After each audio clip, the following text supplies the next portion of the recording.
A multinational beast power is rising, led by Germany. Expose Germany's secret plan to win the next World War. Next, on The Key of David with Gerald Flurry.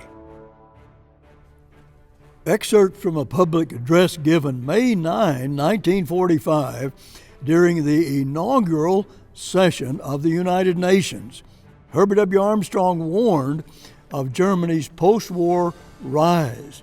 And here is a powerful statement that he made at that time. The war is over in Europe, or is it? We need to wake up and realize that right now is the most dangerous moment in the United States national history instead of assuming we now have peace. Now, that's quite a statement to make for the public address, and it was at the inaugural session of the United Nations, just beginning. Now, at the very start of World War II, the Germans realized that they could lose, and they prepared themselves for that kind of an ending as in World War I. But they were determined to get ready, if they did, to prepare themselves to get ready for World War III. Now that's quite an evil system that they're a part of in this setting here. And they were preparing so if they did lose, they could go underground and prepare for World War III. They were going to go underground, and they were underground at that very moment he was speaking in 1945. That very moment. But they were talking about a third round just in case, and Mr. Armstrong knew all this was unfolding, and he knew about them being in the underground and how they were going to be there and rise from all of the trouble they would be in. Now, this is Bible prophecy, and Mr. Armstrong understood that because he understood Bible prophecy. That is critical to understand. Here is another statement I'd like to make. In 1996, there was just a mind-shattering document that was made public. It had been classified, and it was no longer classified, so I can show you a copy of it right here that I made from my book on Germany Conquers the Balkans. And it is something that ought to be most alarming to all of us because it has been fulfilled. And it's alarming to say the least. But here's what was said about this document in the booklet. The document detailed an August 1944 meeting between top German industrialists, reveals a secret post-war plan to restore the Nazis to power. Several of Germany's elite industries were represented, including Messerschmitt and Volkswagen Work and Krupp Corporation. I mean, these are well-known, strong, powerful corporations in Germany today. And they made a commitment to do all of this, to bring Germany back for a third round. Now, that is not normal, and something they're a part of is not normal, but that is the way it is. Then it goes on to say these companies, the document asserts, were to prepare themselves to finance the Nazi Party, which would be forced to go underground. They were indeed going underground. When the U.S. declassified this document, it received only sparse news coverage, yet even more disturbing than that, the sleepy media just paid almost no attention to it. The government did not make it public until 1996, this document, over 50 years later. They didn't tell everybody about Germany's plan. to go underground, and they knew it. They knew all about it, and never did let the public know until over 50 years later, if you can imagine that. So, by 1944, the Germans obviously knew that they were going to lose, and they had created this plan after they were defeated. But just think about how alarming that is.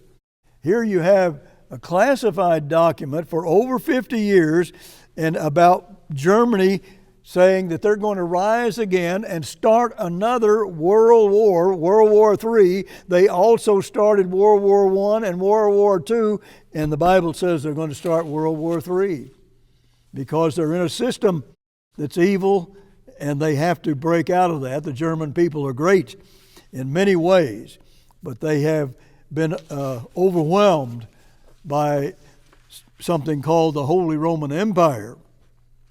Elon Steinberg at the World Jewish Congress said, the central question is whether it has been carried out. And if you look around, what's happening in Germany right now and what they're doing, I tell you, it's almost totally fulfilled, just like they planned it to be. Now, this is not something we can take lightly. If you believe Bible prophecy, you know this is something that's going to come to pass. And Mr. Armstrong told us it was coming, and I'll show you more of that later. Brian Connell, in his 1957 book, A Watcher on the Rhine, offered abundant proof of that plan being carried out. He drew attention to a watershed event in 1947, where the Allied authorities just turned denazification over to the Germans 2 years later. He said the denazifying them was a farce. And that was a powerful book, well written by a man who was an outstanding journalist. For example, you could look to Bavaria, and they had almost the same people ruling over Bavaria, that state in Germany, that they had before the war and during the war. So it was indeed a farce. Just to give you a few more points here, they had 1,000 teachers who were removed for political reasons, but they were reappointed. That made them have about 60% of the teaching staff. 60% of the 15,000 employees in the finance ministry are former Nazis, and 81% of the 924 judges and magistrates and prosecutors in the ministry of justice. So today, you see, we have what appears to be a friendship with Germany. We've even given them nuclear bombs and sold them jets to carry those bombs. So this is something we need to remember about their past. This is almost routine for Germany to go to war. It has been that way not only in World War I and II and the coming three, but years before that, they were warring the same way. That's just been in their history, and it's something that soon they will have to overcome. And that they certainly will. If you look at Isaiah 10 and verse 6, it talks about God using Assyria, which was the ancient name of Germany, but using them to wake up his own people of Israel if they didn't do some repenting. That's mentioned in verse 7 where it says, but it is in his heart to destroy and cut off nations, not a few. So this is a dangerous situation when you think about what Germany has as their goal. It's always been to rule the world when they're a part of the Holy Roman Empire. And that is about to burst on the world scene, and I think perhaps in months, but it's going to be here very shortly. Here's what Winston Churchill said, and Franklin Roosevelt. They said in February 1945, it is our inflexible purpose to destroy German militarism and Nazism. That was their commitment, but we didn't even come close to doing what we said we would do. December 27, 1981, Mr. Armstrong wrote, "What the world does not realize is that undercover secret planning is proceeding furiously, uncovered by the news media, unknown by the public. But suddenly, unexpectedly, as biblical prophecy reveals, the whole world will be startled and shocked into wonder to learn that a new third super world power has suddenly burst forth onto the world scene, a resurrection of the medieval Holy Roman Empire." And it has going to have 10 kings. So the Serbs saw that Germany was behind the breakup of their former Yugoslavia, which is a part of the history where Germany did conquer the Balkans. And they used American power to do it. We went along with them. At first, when they decided they were going to recognize Slovenia and Croatia, it caused a civil war. In the beginning, when Germany told them what they were going to do, almost all of Europe, the U.S. and the United Nations, were against Germany when it recognized and strongly supported the breaking of Slovenia and Croatia. And Croatia was a part of the Nazi Empire in World War II, and Slovenia was also a part of them, but not quite as strong as Croatia. So there was the Yugoslavia Civil War, and that meant that the Yugoslavians, or the Serbs, were conquered by our power, and they were our ally in World War II against Germany, if you can fathom that. But that's what happened. Here it says Germany has long historical ties, both glorious and shameful, according to the New York Times, to Slovenia and Croatia. The New York Times wrote, Slovenia was part of the Austria-Hungarian Empire. There has also been German influence in Croatia, and during World War II, Croatia was ruled as a pro-Nazi regime.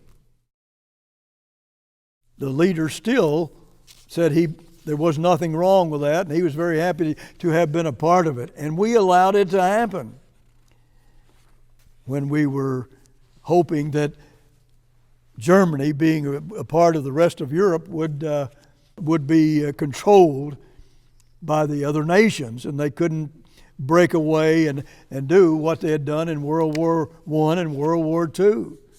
But that's not the way it developed. Notice this, again, another comment from the New York Times.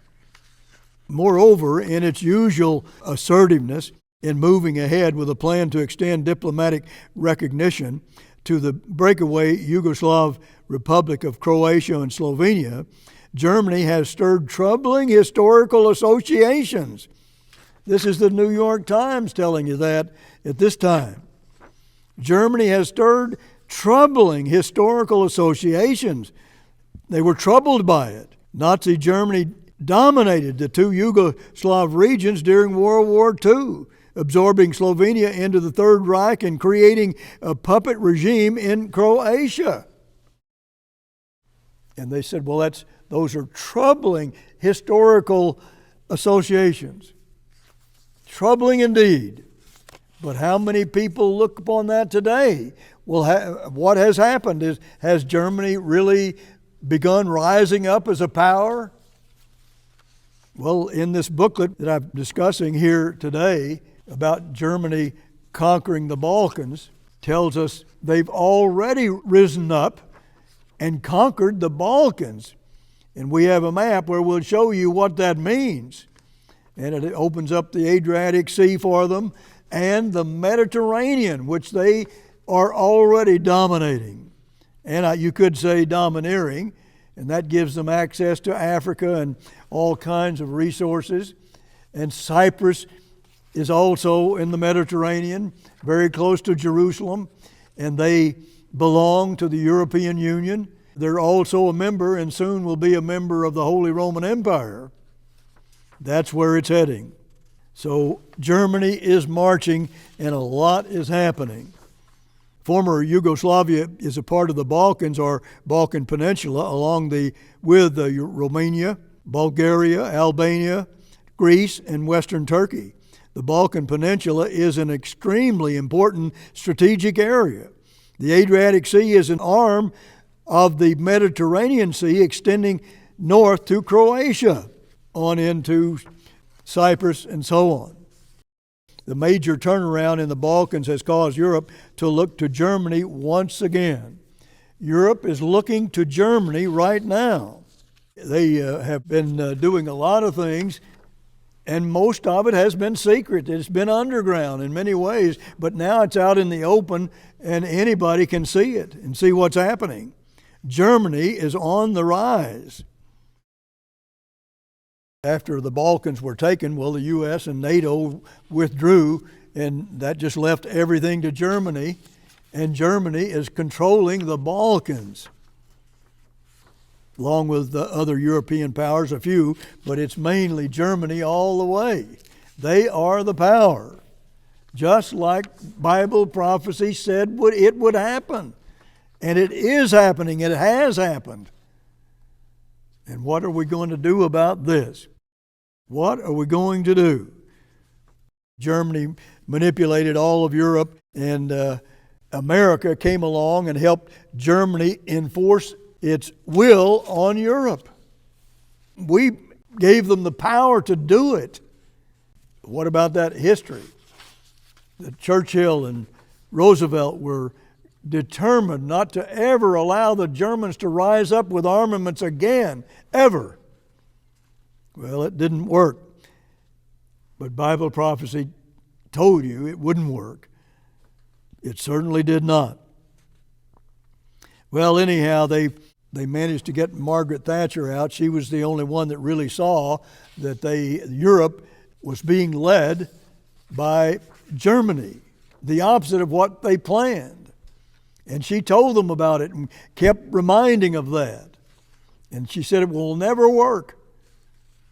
In Jeremiah 4 and verse 30, God talks about lovers will be the ones who inflict great suffering upon us if we don't see God's view and make some changes. That's what your Bible says. Ezekiel 23 has a powerful story about that. Here's what it says in Jeremiah 4 and verse 30. Well, I'll just give you the last part of it. Your lovers will despise you, and they will seek your life. In other words, they're not our friends, not the kind of people you want to give nuclear bombs to. And how is that really something that any other nation would do? Not in most cases, surely. Ezekiel 23 talks about the same things happening, but notice the end result. And they shall recompense your lewdness upon you, and you shall bear the sins of your idols, and you shall know that I am the Eternal.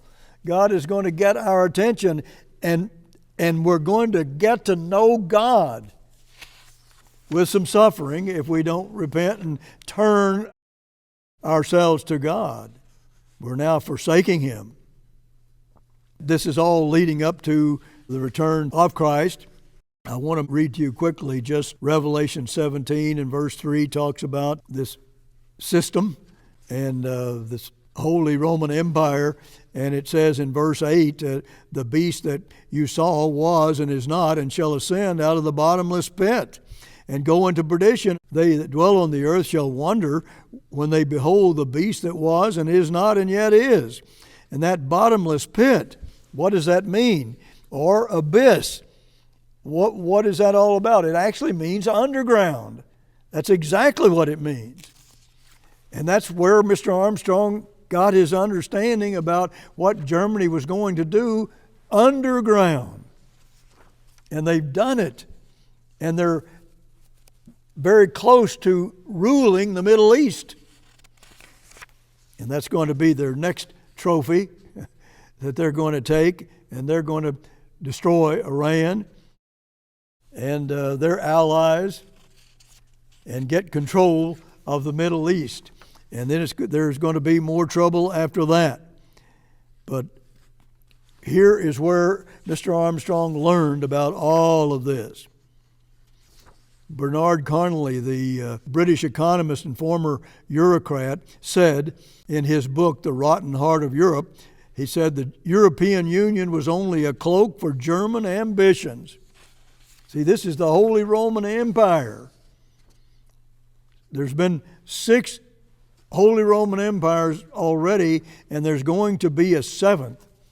And it's about to be clashing with Jesus Christ himself. 10 kings are rising. The European Union is going to be pared down from 28 members to 10. 10 kings. Something to really be aware of, because it's right there, and we've been talking about it for over 75 years and prophesying this very thing. In verse 10 says, and there are 7 kings, 5 are fallen, and 1 is. That's when Mr. Armstrong came on the scene. The other's not yet come, but it has now come. 98% of it is right here now. Germany has risen, and they are a powerhouse. And they've shown the world already how much power they have. Do they have power in the Middle East? One of the terrorist proxies, the Hezbollah in the Middle East, and Iran is the number 1 terrorist sponsoring nation in the world, and they control Hezbollah. And Hezbollah said if the Jews conquered or went into Gaza, they would also attack them. But they didn't, because I think, anyhow, I know Germany said if Hezbollah does that they will come into the war themselves. Now that's what they have said publicly, and if you'll notice, Hezbollah has not attacked the Jerusalem headquarters and the cities of Judah. They have not. Was it because of Germany and what they said? I think so. Until next week, this is Gerald Flurry. Goodbye, friends.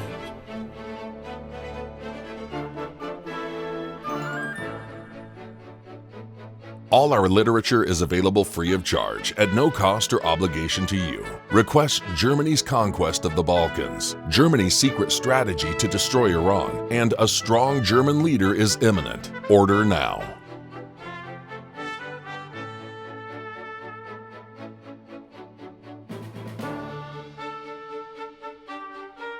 The preceding program was a paid presentation of The Key of David, brought to you by the Philadelphia Church of God.